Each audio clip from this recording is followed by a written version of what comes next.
We have Nick and Rob in the house. Gonna get a hell yes. Welcome to the Did you guys make it to the 100K club? Are we there? Ask Rob about that.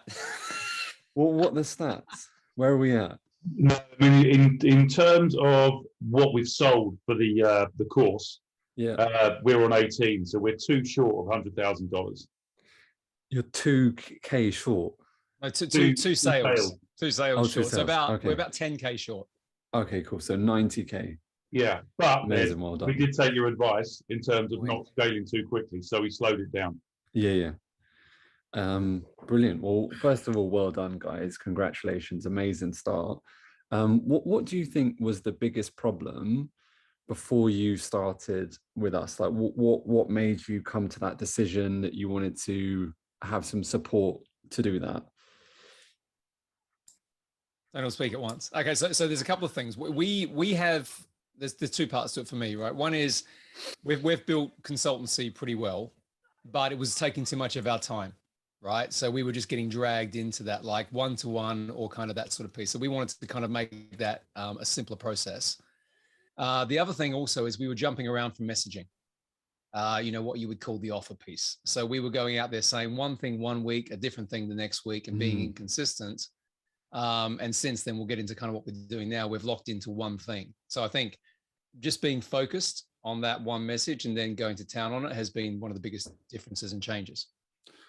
It's underestimated the power of that. Like people, like I think everyone talks about it. Everyone knows about like, yeah, get your message dialed in, but it's just like it's still so like in today's world of mass overwhelm, unless that's dialed in, it doesn't matter how good you are, it doesn't matter how positive you are, it doesn't matter how much you're putting out there. If that's not dialed in, the whole thing falls down. So yeah. I'd add to that as well, Ed. I would say that because of mine and Nick's experience, I guess professionally, we've tended to overthink things. Try and look, we associate sophistication with value, whereas actually we don't need to be overly sophisticated. We just need to find the problem and solve it. And I think the course made that really clear. The other thing, Nick and I have been struggling with the one thing for a while. There's always been, like Nick said, bits of consultancy, fundraising, exit, and you just end up spreading your resources way too thin. What the course has helped us do is double down all of our efforts, all of our money, all of our time, all of our resources into just driving, those single things, these single elements that have created huge amounts of value for us, like the dialed-in offer, the high-value gift, the email list. That's really what's got us the success. But biggest thing is we knew we had a platform with Nick's podcast, but we weren't optimizing it. We couldn't ever really see any tangible impact, could we, Nick? But this has really helped us see that first big monetization of that, and get to speak to his raving fans as well. Yeah, makes sense. And again, I think there's this massive lie in entrepreneurship where you have to do, people think, in order to hit like large numbers today, you need to do loads of different things or have loads of different things going on. And when you get rid of 70-80% of the things that are draining your time and you focus down, that's what happens as a byproduct. You hit massive figures, and that's going to make scalability for you so much easier. And as we go to the next bit where you start building out your case studies and you start to deepen your niche even further, you become unstoppable in that niche. And so what do you think has been the best thing in terms of like, whether it's what's the thing that you like the most, whether it's like live support, whether it's the group element, whether it is the closer process, whether it's the methodology itself? If you had to pick one, what would you go in with as a the best one for you? We're probably going to far? answer this differently, I think, because Rob's kind of, what we had to do is divide and conquer a bit, right? So Rob has sort of owned the closer process. I mean, how many times have you done the training? 16 times, 17 times? 16, 17 times, yeah. Really? and actually, and I'll give Rob some feedback here. Like, his closing wasn't bad beforehand, but it was a bit erratic, right? Because he'd be too much, he'd kind of try and serve too much.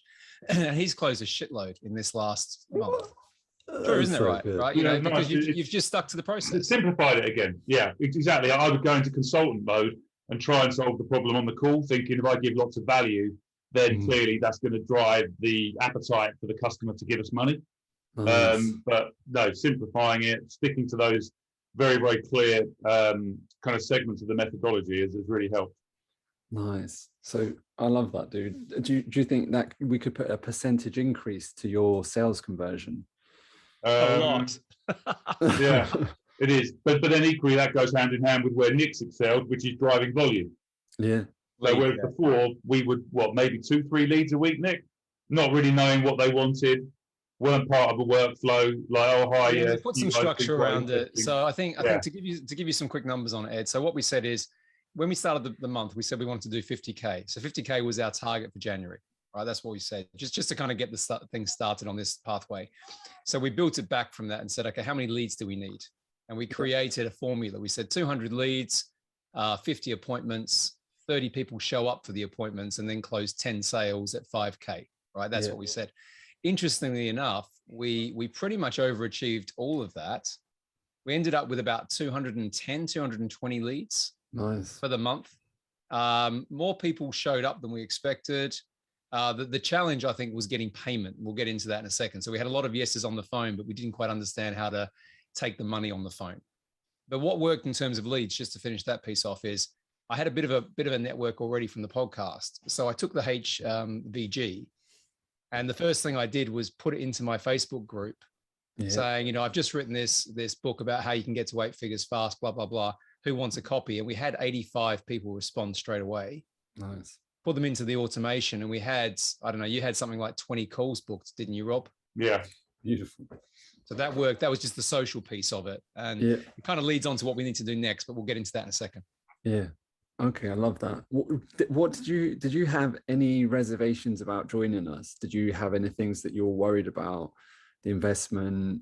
I think sometimes people say, is this, are we going to be on our own, or is the support any good? Are you actually there? Those sorts of things. No, not really. I mean, I think the issue with this kind of world of selecting coaches and mentors, right, is you can get overwhelmed just by the breadth of what people are saying in their own messaging, right? So we'd done some stuff with Sam Ovens previously, and it's just too much, right? Like his world has got some interesting stuff in it, but to go through his programs, it just gets very complex very, very quickly, right? So I think for us, it was just we wanted something simple to follow. Yeah. But like, dare I say it, paint by numbers without it being too complex, and one of the things we've sort of said is just stick to the process, right? And not overthink it. So that's the piece. There wasn't any reservations about, I suppose it would be, is this going to be another one of those very, very complex programs where you just get overwhelmed because there's too many things to do. And it's not that, which is good. And the only other thing I'd add to that is, because of, again, the background and the feeling that when you see these coaching courses, is it for somebody that's selling weight loss? Is it for somebody that's selling how to get better relationships?